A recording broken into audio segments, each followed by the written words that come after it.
Hey guys, it's Postscript. I'm really excited that this past week has gone by and we've been able to kind of digest the sermon from this past Sunday.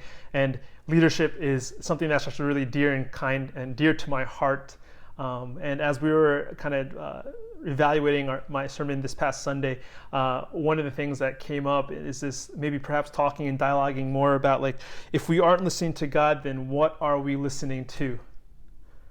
You know, as I think about that question, I think about advice about who we might be listening to.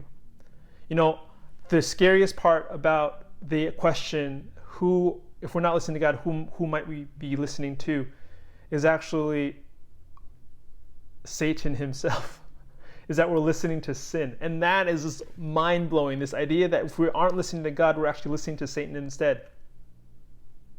Or we're listening to evil in this world. Now, it may not look like it's evil, it may not be couched as evil, but if it isn't from God, it's of Satan. And it's of the one that desires us to fall short of his glory. So, brothers and sisters, don't be a fool. Don't listen to yourself. Think about how you are engaging in listening to God's voice being played out in your life. When we talk about leadership, when we talk about leading, if you aren't able to listen to those that you lead, you're going to be in for a very rough ride. God has a way of bringing us down to reality, and I know he does that for particular reasons. But I wouldn't want anyone to experience failure just because of their inability to heed God's word.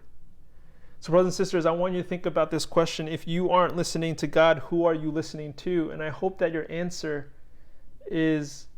takes you to a place where you realize that listening to anyone but God, again, is foolish, and that you really can't, and that you take moments in your life when you're about to do something or pay attention to someone, you actually realize, and you ask this question, is this of God? Is this what God is trying to tell me?